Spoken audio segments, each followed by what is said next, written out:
देखिए, मैं सबसे पहले तो आपका शुक्रिया अदा करना चाहूँगा कि आपने जो तारीफ की उसके लिए मेरी तरफ से आपका बहुत बहुत शुक्रिया।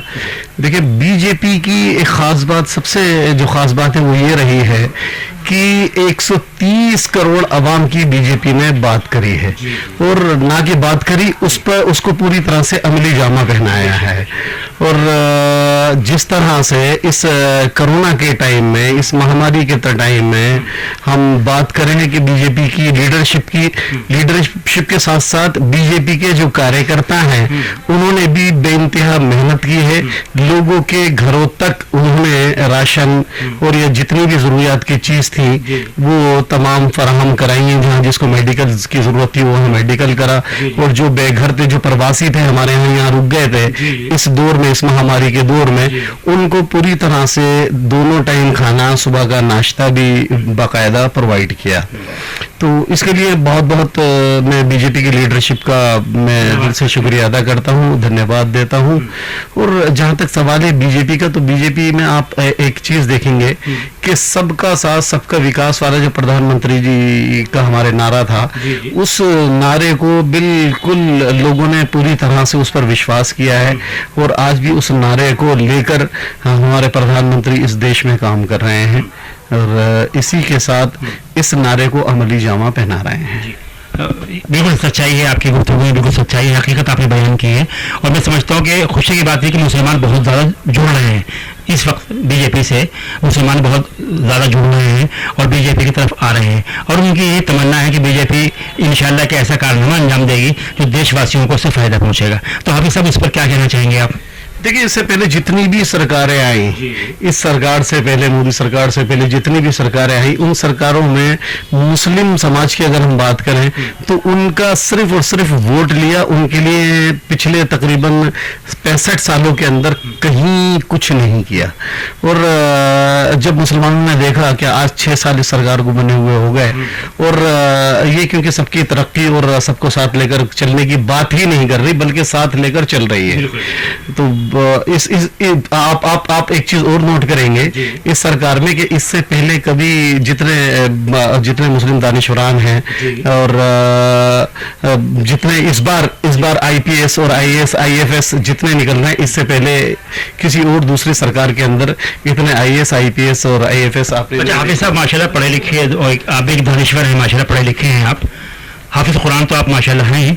इसकी क्या वजह रही कि माजी में बहुत सी सरकारें हमारी आई, आश्वासन तो बहुत दिए उन्होंने, मगर आवाम के लिए और बिलखुसूस मुसलमानों के लिए कोई ऐसा काम नहीं किया जो बीजेपी ने किया और करके दिखाया। उस पर क्या कहना चाहेंगे आप? देखिए, सिर्फ तुष्टीकरण की राजनीति चलती रही, सिर्फ वोटों की राजनीति ही, वोटों की राजनीति का खेल कराया उन लोगों ने। और अगर वो मुसलमानों के साथ जाहिर बात है कि कहीं कुछ करते तो वो सरकारें आज बिल्कुल हाशिए पर नहीं होती, वो कहीं ना कहीं नजर आ रही थी। अभी आप देखिए कि वो बिल्कुल कहीं अपोजिशन में भी नजर नहीं आ रही। हाफिज साहब, आप कहना ही चाह रहे हैं, मैं खता कलाम ही माफी चाहूंगा कि वो हाशिए पर जो आई उसका कारण सबसे बड़ा यही था कि उन्होंने झूठ बोला, उन्होंने जो वादा किया उस वादे में सच्चे नहीं उतरे वो। देखिए, किसी भी फील्ड के अंदर अगर हम कोई वादा खिलाफी करते हैं और झूठ पर बुनियाद ज्यादा देर टिकी नहीं रह सकती और ना ही मजबूत हो सकती, क्योंकि जहां पर सच्चाई का ताल्लुक है, अगर वो सरकारें सच बोलती तो आज वो हाशिए पर नहीं होती। जाहिर बात है, मुसलमानों के साथ उन्होंने छल कपट तमाम चीजें करी, और फिर क्योंकि आज का जो मुसलमान है, आज का जो युवा है, मुस्लिम युवा, वो बेइंतहा जागरूक हो चुका है और उसको पता है कि हमारे साथ किस तरह से धोखा करा गया। जहां तक शिक्षा की और उसकी बात है, तो ये अभी बिल्कुल ताज़ा मिसाल 2019 का जो हम बेस देखेंगे उसके अंदर हमारे कितने आईएएस आईपीएस यूपीएससी के अंदर जो रिजल्ट आया है उसमें मुसलमानों की कितनी नुमाइंदगी रही है। तो ये हमारे लिए वाकई फख्र की बात है और वो इसी सरकार में मुमकिन हुआ। हाफिज साहब, आपके वक्तव्य से मैं तो मुतासिर हुए रहा हूँ माशाल्लाह, हमारे सुनने वाले भी मुतासिर होंगे और फैज़याब होंगे। हमारी नई नस्ल से, बिलखुसूस मुसलमानों से क्या कहना चाहते हैं आप? नौजवान जो पढ़ी लिखी नस्ल है उनसे क्या पैगाम देना चाहते हैं शिक्षा के माध्यम से? देखिए, किसी भी कौम की तरक्की उसी वक्त हो सकती है जब वो शिक्षित हो। क्या बात है। एक तालीम याफ्ता कौम जो है वो आगे तरक्की की तरफ वही दौड़ सकती है। और आज जो दौड़ चल रहा है, ये जो अब जो डिजिटलाइजेशन हुआ है, इसके अंदर बेइंतहा ज़रूरत है। मैं ये कहूँगा अपने हर बच्चों से और अपने अपने उन माँ बापों से कि भाई रोटी कम खा लें, एक रोटी कम खाएं, लेकिन बच्चों को ज़रूर पढ़ाएं। ये इसको गिरह बांध कर चलें कि अपने और खर्चे नंगे पैर चप्पलें अपने हाथों में उठाकर ये बिल्कुल नंगे पैर चल लें, लेकिन बच्चों के हाथ में किताबें ज़रूर दें, और ये बेइंतहा ज़रूरी है। तो इससे इंशाअल्लाह ताला उनका रोशन मुस्तकबिल भी होगा और कामयाबी कामरानी भी उनके कदम चूमेगी। जब तालीम याफ्ता होंगे वो तो हर चीज़ से फैज़याब भी होंगे। देखिए, तालीम जो है वो एक रोशनी है, और इस अंधेरे जहां में, इस अंधेरे जहां के अंदर जितने भी तालीम याफ्ता हैं, आप उनको देखेंगे कि वो एक रोशन चिराग की मानिंद रहे हैं। और तालीम हमेशा आपको कहीं ना कहीं कुछ ना कुछ करने की ताकत देती है, कुछ ना कुछ समझने की सलाहियत, अच्छा और बुरे की तमीज़ आपको तालीम से ही आती है। और हाफिज़ साहब, तालीम ही मीनार नूर है। जी, हमारे दानिश्वरों ने, आपके दानिश्वरों ने जो बात बताई है कि मीनार नूर जो है वो तालीम है। देखिए, मैं ज्यादा बात नहीं, मैं तो आप सल्लल्लाहु अलैहि वसल्लम को इसमें कोट करना चाहूंगा। आप सल्लल्लाहु अलैहि वसल्लम की जो हदीस है, उतलुबुल इल्म वलौ बिस्सीन, कि इल्म हासिल करो, उसके लिए चाहे आपको चीन जैसी दूर दराज जगहों का सफर तय करना क्यों ना पड़े। और उसी के साथ जो उन्होंने तालीम की अहमियत बताई है वो इस हदीस से साबित हो जाता है। तलबुल इल्म फरीदा अला कुल्ली मुस्लिम व मुस्लिमा, यानी इल्म का हासिल करना हर मुसलमान मर्द औरत पर फर्ज है। यानी इसमें ऐसा नहीं कहा कि सिर्फ मर्दों पर, लेकिन हर मुसलमान मर्द औरत पर फर्ज बताया है। और जो चीज फर्ज है उसका करना हमारे लिए बेइंतहा जरूरी हो जाता है। अगर उसको छोड़ेंगे तो जाहिर बात है खसारे में रहेंगे, नुकसान में रहेंगे। हाफिज़ साहब, माशाल्लाह बहुत प्यारी गुफ्तगू कर रहे हैं आप चूँकि ख़ानदानी दिल्ली वाले हैं और बीजेपी के तर्जुमान हैं माशाल्लाह, तो बहुत अच्छी तर्जुमानी भी कर रहे हैं माशाल्लाह। लबो लहजा बहुत प्यारा लबो लहजा है आपका, और सच्चाई, गुफ्तगू में सच्चाई है आपकी।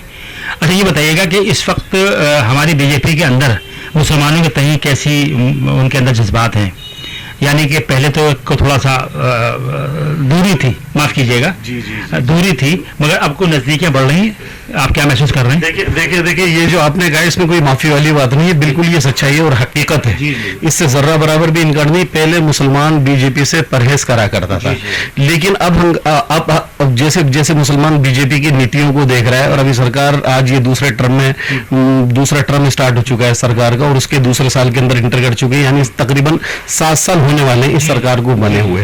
तो मुसलमानों ने देखा, जाहिर बात है कि हर एक की आज सोशल मीडिया की वजह से और आप जैसे हजरात की वजह से लोगों की आंखें खुली हुई हैं बिल्कुल, क्योंकि आप जगह जगह उनको हर तरह से बावर करते रहते हैं, तो तमाम चीजें देख रहे हैं। और खास खुसूसन आप ये देखें, मुख्तार अब्बास नकवी साहब की मैं अगर बात करूं, जो इस वक्त अक़लियती उमूर के जो वजीर हैं, अगर उन्होंने जितने काम इस वक्त इस अल्पसंख्यक समुदाय के लिए किए हैं बिना किसी भेदभाव के, यूपीएससी के लिए जितने भी नौजवान हमारे भाई या बहनें कामयाब हुई हैं तो मुख्तार अब्बास नकवी साहब की वजह से हुए हैं। और उसके अलावा आप स्कॉलरशिप अगर देखें तो जितनी इस बार मुस्लिम बच्चों को स्कॉलरशिप दी गई है, उससे पहले कभी इतनी स्कॉलरशिप नहीं दी गई। और उसी के साथ अगर हम एक और कारनामा देखें कि हुनर हाट, यानी हुनर हाट अगर हम जिक्र ना करें इसका तो बिल्कुल पूरी तरह से अधूरी रह जाएगी बात।